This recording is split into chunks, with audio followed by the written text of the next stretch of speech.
The Great Hall of Council Station Zenith stretched nearly a kilometer in length, its ceiling lost in artificial clouds that drifted lazily above the gathered representatives of 700 species. Ambassador Elena Vasquez sat in her designated seat, far from the central platform where the elder species held court. Her chair was simple metal, unlike the ornate thrones of the powerful. Around her sat other representatives from what the council called lesser species. Though Elena had long ago stopped feeling insulted by the term, she had been coming to this hall for 5 years now. Before her, other human ambassadors had sat in this same chair for 45 years. Always watching, always silent, never speaking unless directly addressed, and even then, only to answer yes or no. High Arbiter Krelnoth rose from his seat at the center of the platform. His insectoid body gleamed under the lights, thousands of small plates of blue-black chitin reflecting like polished metal.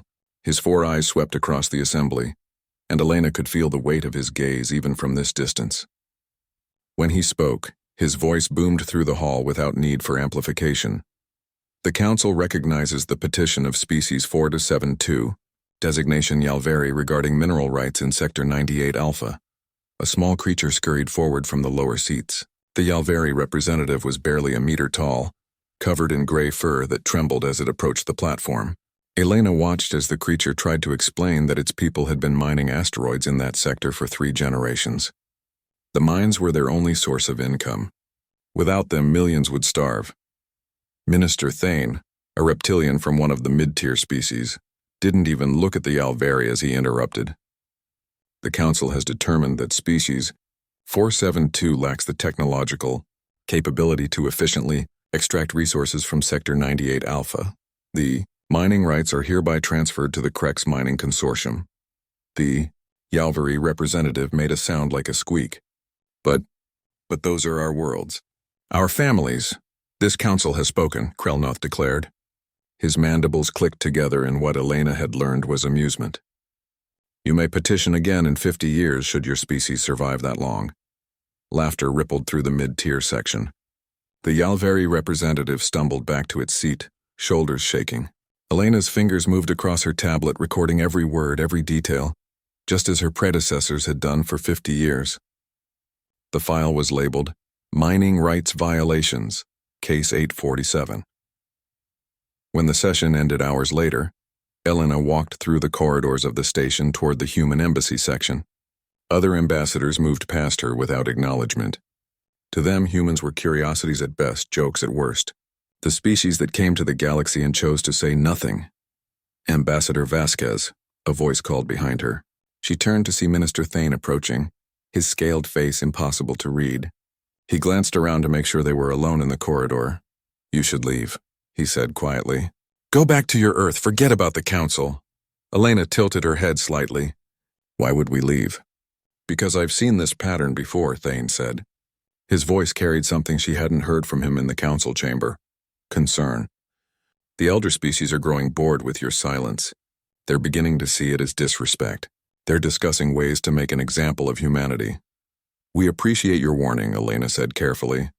Thane shook his head. I don't understand your people. 50 years ago, you came to us with basic fusion drives and primitive weapons. We offered you observer status and you accepted without argument. Every other species fights for their position in the council. Some fight for centuries.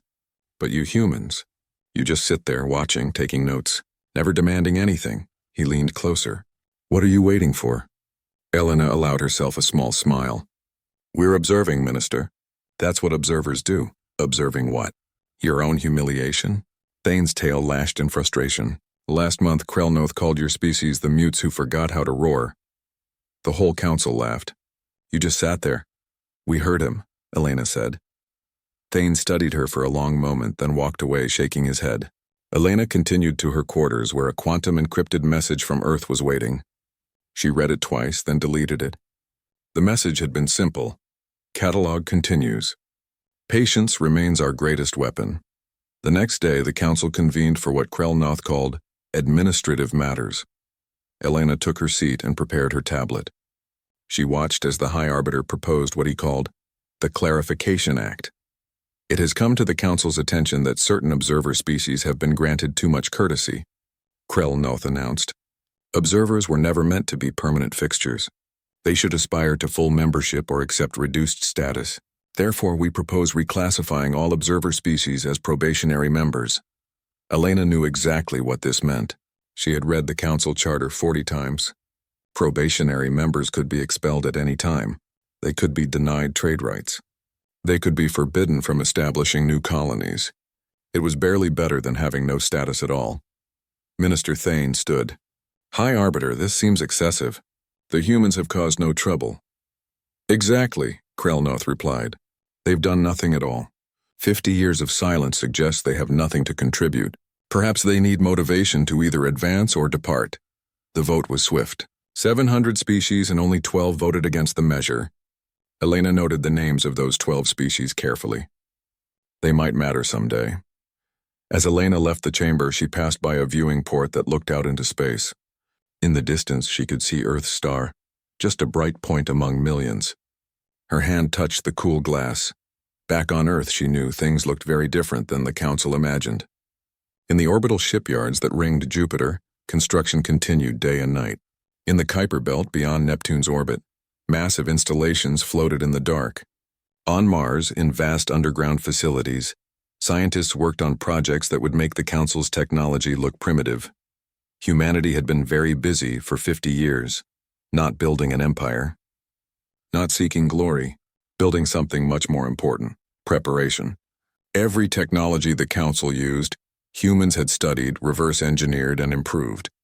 Every weapon, every ship design, every tactic employed in Council conflicts had been analyzed and catalogued, and more than that, humans had been documenting. 50 years of careful records. Every time the Council denied justice to a weaker species, every unfair trade deal, every case of bribery, corruption, and abuse of power. The database now contained over 1 million separate incidents. Elena sat at her desk that night and added the Yalvari mining case to the files. She wrote in her personal log, "The Council continues to believe our silence means acceptance. They mistake patience for weakness. They don't understand that we're not waiting for permission to speak. We're waiting for the right moment. We're waiting until we have something worth saying. And when we finally speak, it will be the last time we need to ask for anything." She closed the log and looked at the calendar. 50 years of silence. 50 years of watching an empire built on contempt and cruelty. 50 years of preparation. The galaxy thought Earth was afraid to roar. They were wrong. Earth was simply choosing when to do it. And that moment, Elena knew, was coming soon. 6 months after the Clarification Act passed, Elena stood in her formal diplomatic uniform at a council gala. These events happened quarterly, supposedly to encourage cultural exchange between species.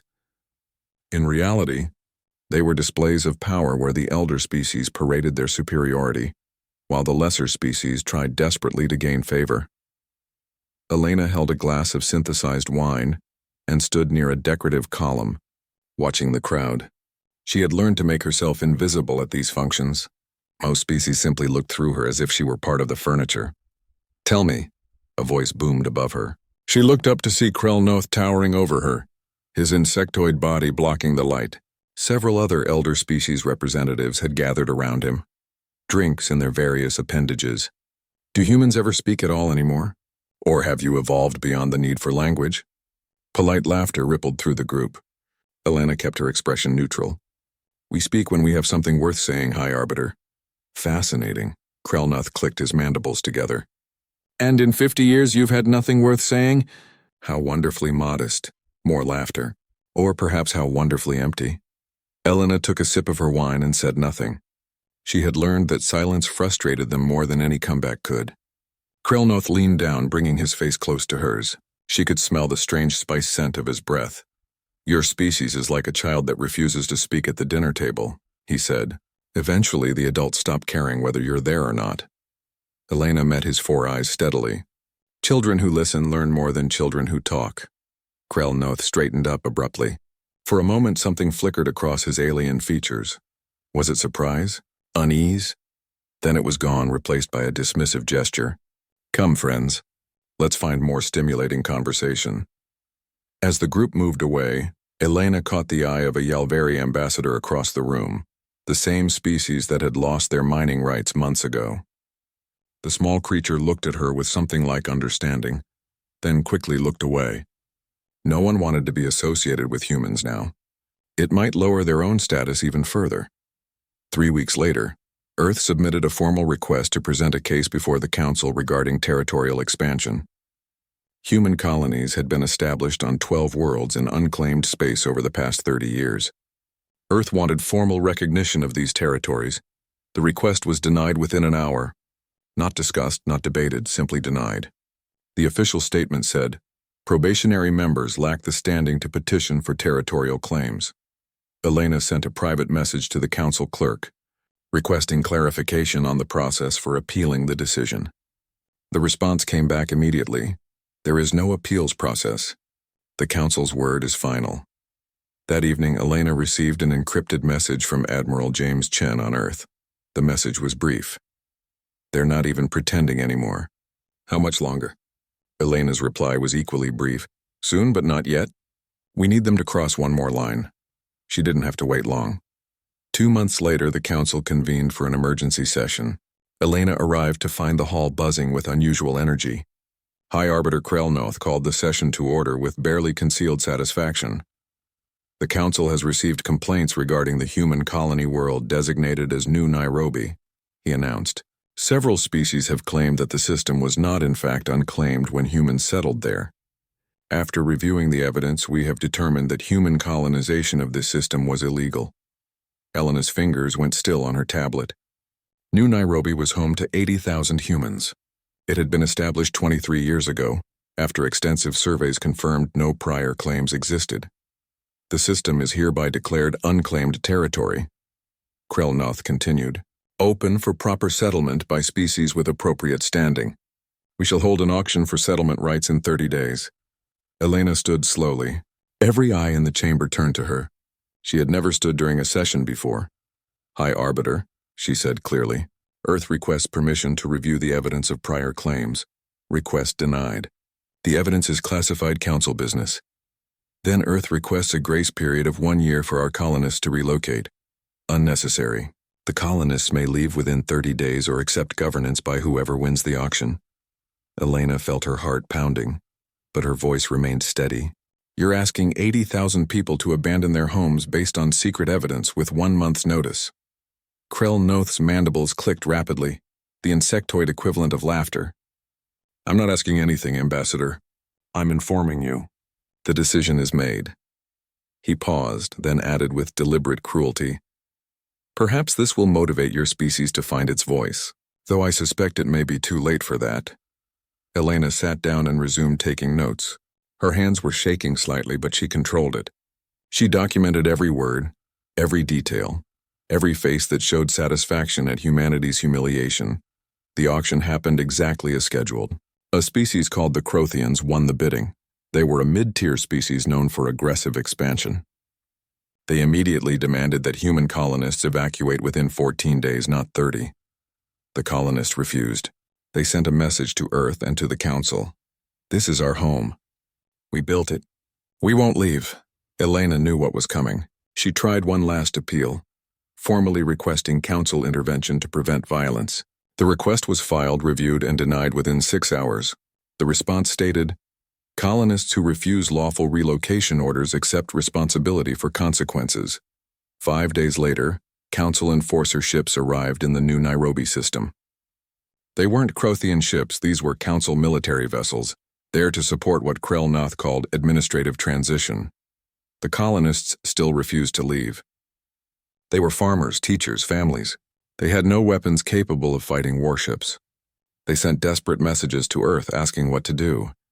Elena sat in her quarters staring at her communication console. The message from Earth's government was clear. "Do not provoke engagement. We are not ready yet. Tell them to evacuate," but the colonists didn't evacuate. Some couldn't. They had children, elderly, people in hospitals who couldn't be moved quickly. Others simply refused on principle. This was their world. The Council fleet fired on the colony. Elena watched the live feed in her quarters, tears streaming down her face. The Council ships targeted the main settlements with precision weapons. Buildings where families slept were reduced to rubble in seconds. Agricultural centers burned. Hospitals were hit. When the bombardment stopped 3 hours later, 30,000 humans were dead. The survivors, 50,000 men, women, and children, were rounded up by council enforcers.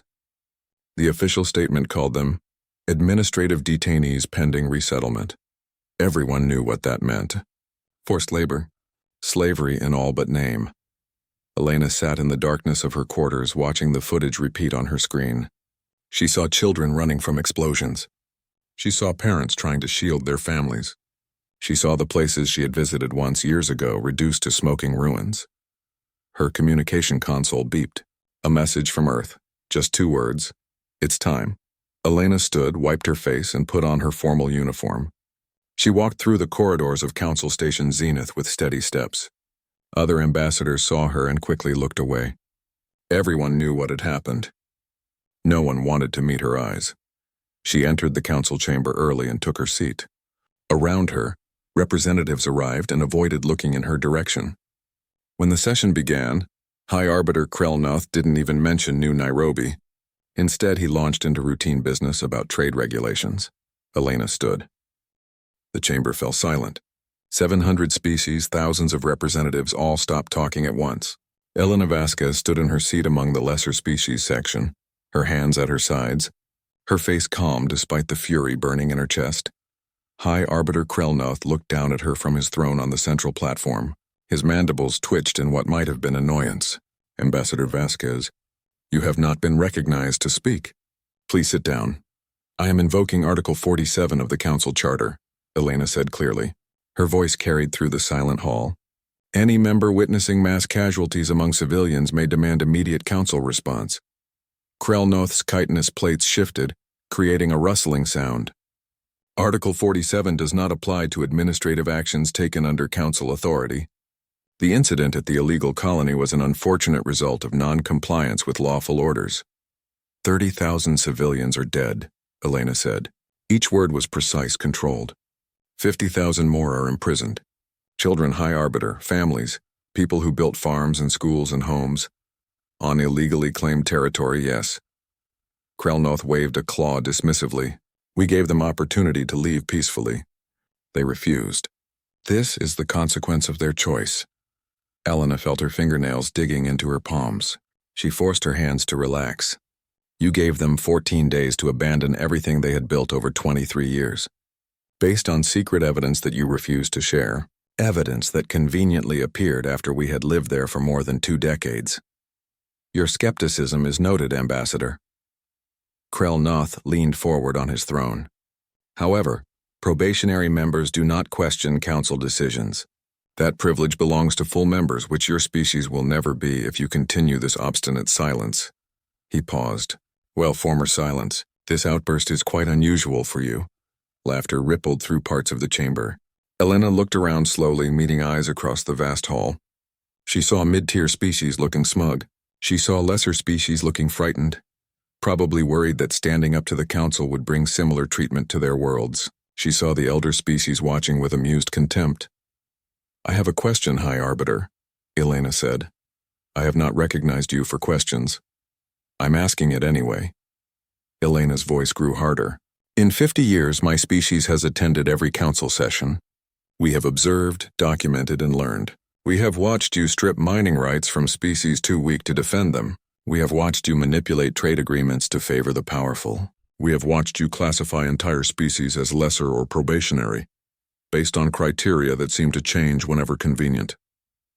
Your point, Ambassador? Krelnoth's voice carried a warning edge. My point is that you have mistaken our silence for consent. Elena reached into her jacket and pulled out a small data chip. For 50 years, Earth has been watching, recording, cataloging every injustice, every abuse of power, every time the Council ignored its own charter to benefit the elder species. The chamber erupted in noise. Species began talking, shouting, demanding order. Krelnoth stood from his throne, his height making him loom over the assembly. Silence. His voice boomed without amplification. The noise died down. He fixed his 4 eyes on Elena. Are you threatening this council, Ambassador? No, High Arbiter. I'm informing you. Elena held up the data chip. This contains 50 years of documentation. 1,200,000 separate incidents. Every case where the Council violated its own principles. Every bribe. Every manipulated vote. Every species oppressed. All of it documented with audio, video, and testimony. Meaningless, Krell said, but his mandibles had gone still. Who would believe your doctored evidence? Everyone, Elena said simply. Because we're not just giving it to you. We're giving it to everyone. She pressed a button on the data chip. Across the galaxy on 700 worlds and thousands of networks, the files began uploading simultaneously. Every species, elder to lesser, is receiving this documentation right now. Let them judge for themselves. The chamber exploded into chaos. Representatives were checking their personal devices, seeing messages flood in. Shouts of anger, confusion, and fear echoed off the walls. Minister Thane stood from his seat, staring at Elena with something like horror and admiration mixed together.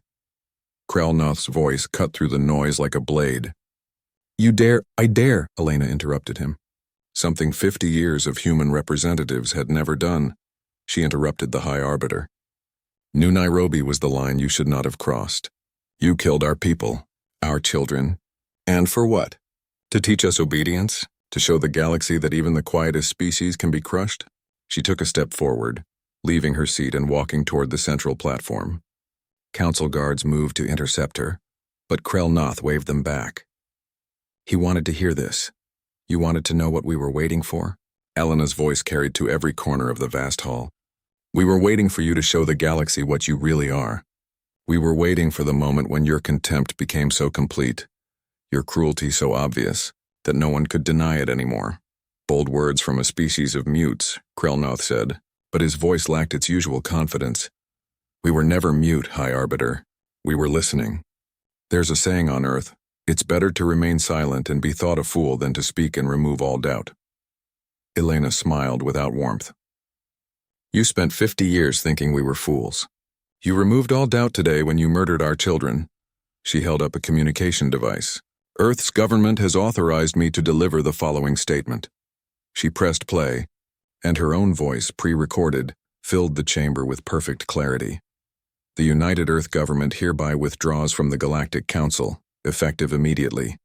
We reject the authority of this body to govern our species or our territories. We demand the immediate return of all human citizens currently held as detainees, and the complete evacuation of New Nairobi by all Council forces within 72 hours. The recorded voice paused, then continued with cold precision. This is not a negotiation. This is not a request. This is a statement of fact. You have 72 hours. Krellnoth's laugh was harsh and brittle. Or what, Ambassador? Your species will finally stop being silent? You have no fleet. No weapons that could challenge us. No allies. He spread his claws wide. You are alone and you are weak. This tantrum changes nothing. Elena smiled. It was not a pleasant expression. High Arbiter, you've made two critical errors in your assessment of humanity. Enlighten me. First, you assumed that because we didn't build warships openly, we didn't build them at all. Elena's smile widened. You were wrong. And the second error? You assumed we needed allies, Elena said quietly. You were wrong about that too. We just needed the truth to be visible. The species of this galaxy aren't loyal to you out of respect, High Arbiter. They're loyal out of fear, but fear evaporates when the powerful are revealed to be cruel. And cruelty without overwhelming force is just pathetic. She turned and walked toward the exit. Behind her, Krellnoth shouted orders, but she didn't stop. Guards moved to block her path, but Minister Thane suddenly stood. Let her go, Thane called out. If you detain her, you prove everything she just said. The guards hesitated. Elena walked past them without looking back. As she reached the door, she turned one final time. 72 hours, High Arbiter. Return our people. Leave our territory. After that, she paused. After that, the galaxy will see what happens when Earth stops being silent. The doors closed behind her, leaving chaos in her wake. The 72 hours passed. The Council did not return the human detainees. They did not evacuate New Nairobi. Instead, High Arbiter Krellnoth addressed the galaxy with a message that was broadcast on every major channel. The species known as humanity has committed an act of rebellion against the lawful authority of the Galactic Council. His voice echoed across hundreds of worlds. They have spread lies and propaganda in an attempt to undermine 10,000 years of peace and prosperity.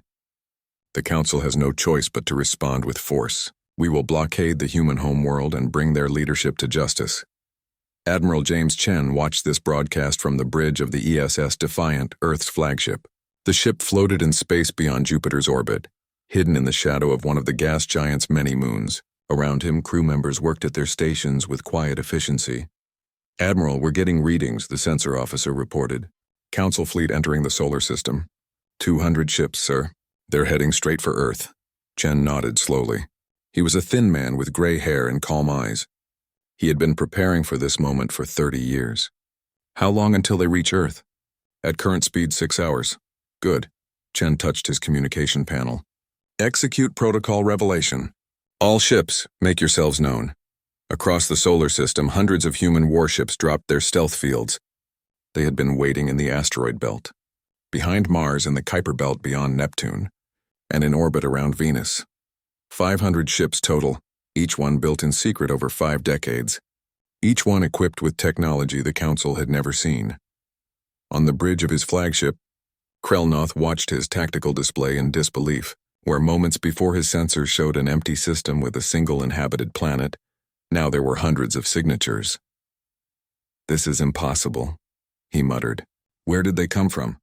His tactical officer was frantically recalibrating sensors.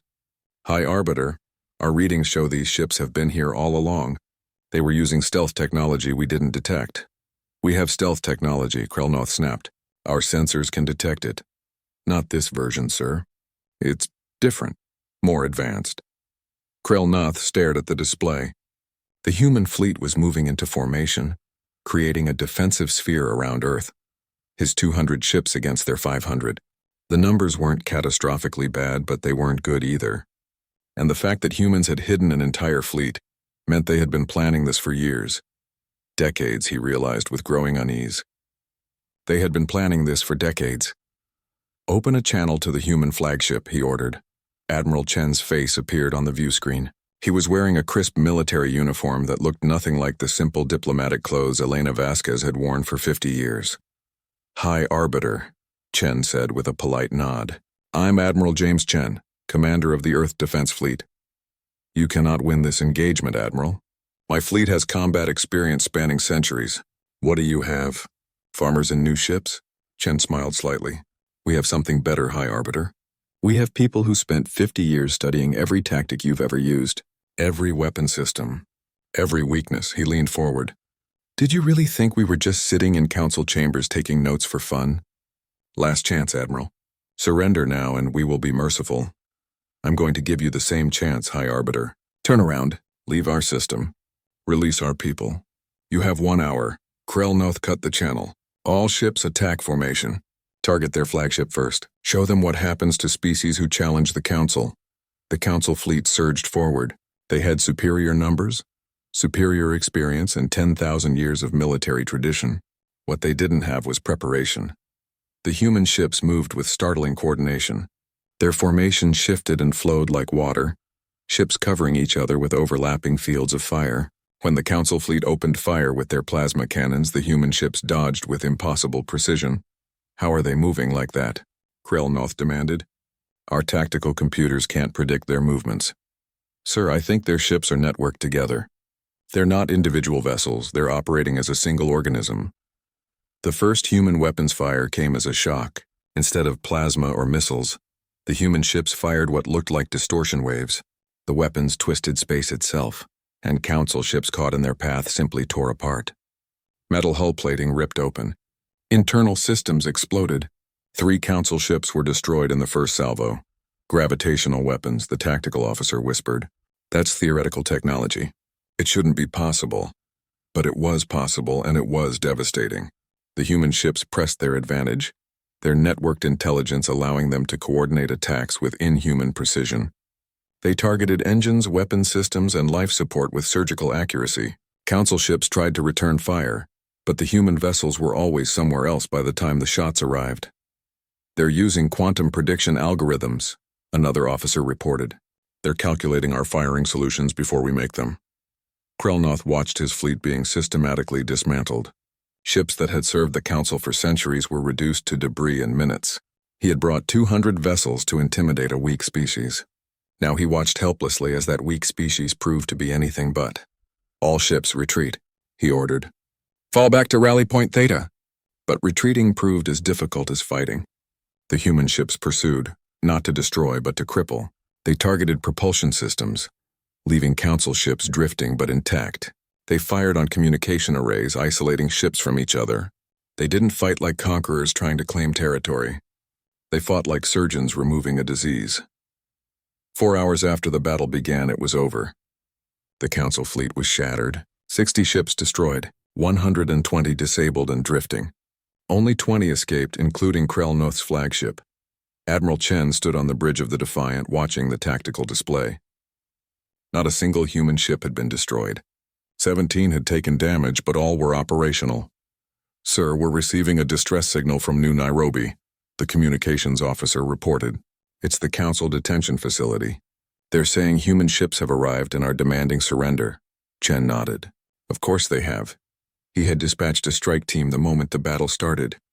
While the Council fleet was focused on Earth, humanity's best soldiers were liberating the prisoners. The liberation of New Nairobi took less than an hour. The Council guards were mid-tier soldiers, used to intimidating unarmed civilians. They surrendered quickly when faced with human special forces in powered armor, carrying weapons that could punch through their defensive positions like they were paper. The 50,000 detainees were loaded onto transport ships. Many were injured. All were traumatized.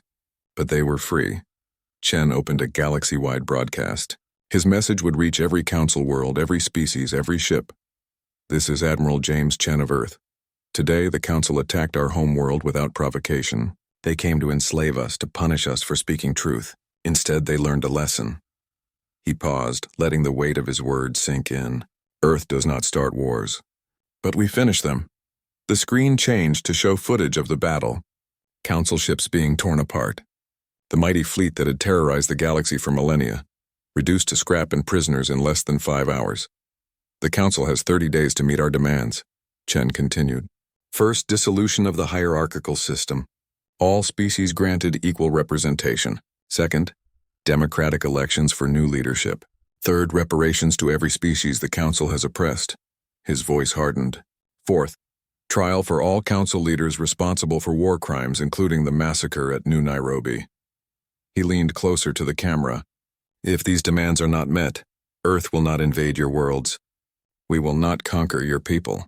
We will simply dismantle your power structure, ship by ship, station by station, until the Council no longer exists. You have 30 days." The broadcast ended. Across the galaxy, species watched in stunned silence.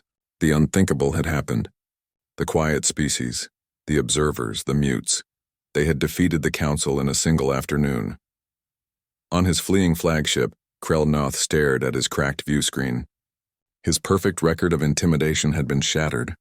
His fleet was destroyed, and worst of all, the species he had mocked for 50 years had proven to be more dangerous than anything the galaxy had ever seen.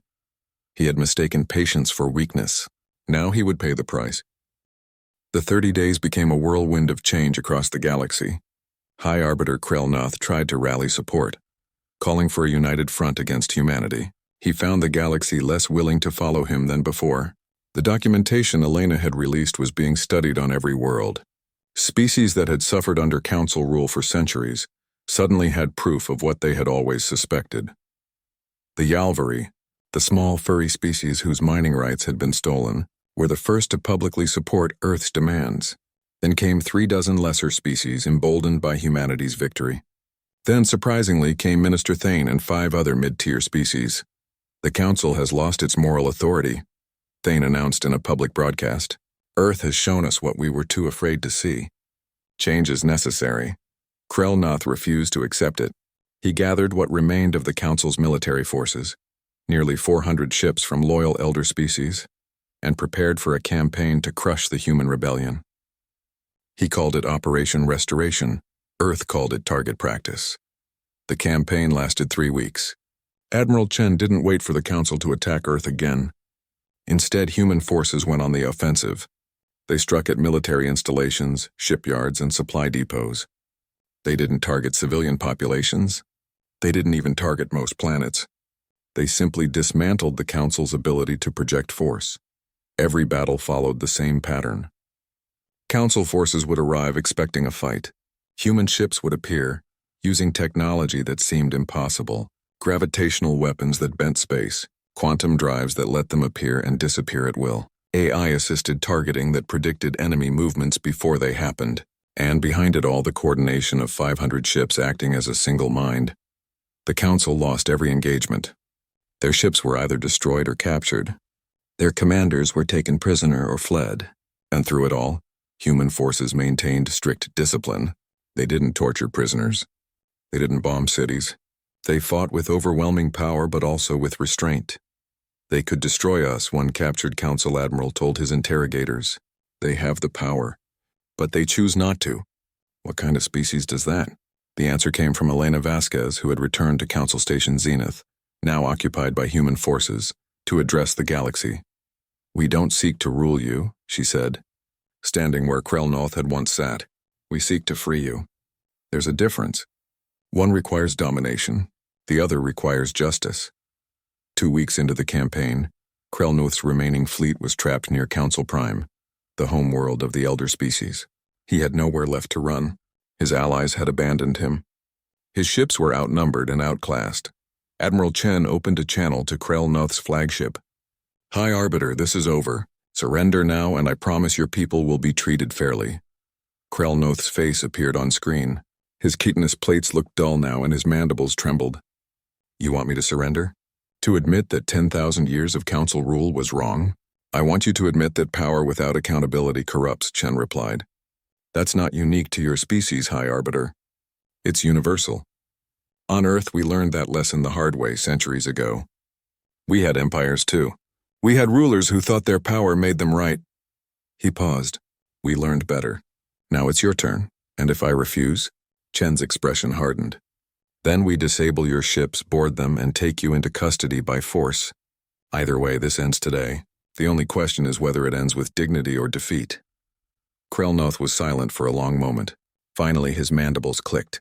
Not in laughter this time, but in resignation. I surrender.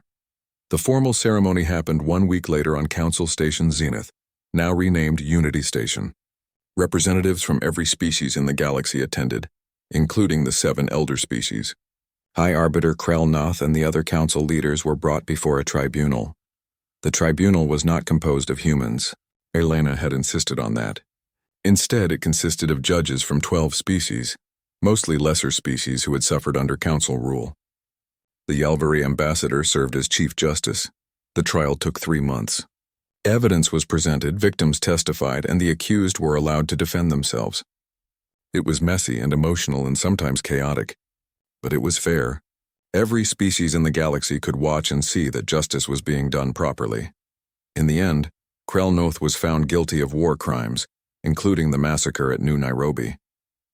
He was sentenced to life imprisonment but not execution. The tribunal ruled that even those who had killed deserved life because death would make them martyrs. With the old council dismantled, the galaxy faced a question: what comes next? Elena stood before the assembled representatives and proposed a new system. The United Galactic Assembly, she announced. 1 species, 1 vote. Democratic elections every 5 years. No species is elder, mid-tier, or lesser. All are equal. The proposal passed with overwhelming support. Every species would have representation. Decisions would be made by majority vote, not by the powerful dictating to the weak. It wasn't perfect. Democracy never is. But it was better than what came before. Earth was offered a leadership position in the new assembly. Elena declined. We didn't fight to rule. We fought to establish principles. Those principles will guide the assembly better than any single species could. Instead, the assembly elected a Yalvari representative as their first speaker, the same small furry creature who had been humiliated when his mining rights were stolen years before. It was symbolic. The galaxy moving from powerful predators to overlooked victims as leaders. But the assembly also established a constitutional guard, a military force dedicated to protecting the new democratic principles. Admiral Chen was asked to command it, and he accepted. The guard was composed of ships from dozens of species all working together, all committed to ensuring that no council-like tyranny could rise again. 5 years after the Battle of Sol, Elena Vasquez retired from diplomatic service. She returned to Earth to a small house near the ocean where she could watch the waves and think about the long journey her species had taken. One day, a young reporter came to interview her. The reporter was from a lesser species, though that term was no longer used, and she wanted to understand humanity's strategy. "Why did you wait so long?" the young reporter asked. 50 years of silence, of humiliation. Why not act sooner?" Elena smiled, looking out at the ocean. "Because we needed to be sure. Fighting is easy. Anyone can throw a punch. But changing a system that's lasted 10,000 years, that requires patience, preparation, and proof." She turned to face the reporter. "We had to document everything. We had to prepare our technology. And most importantly, we had to wait for the council to reveal its true nature so completely that no one could deny it. But so many people died waiting." "Yes." Elena's voice grew quiet. "New Nairobi was the price of our patience. 30,000 lives. I think about them every day." She paused. "But if we had acted too soon, without proof, without preparation, without the moral high ground, the galaxy would have seen us as aggressors. Other species would have supported the council out of fear.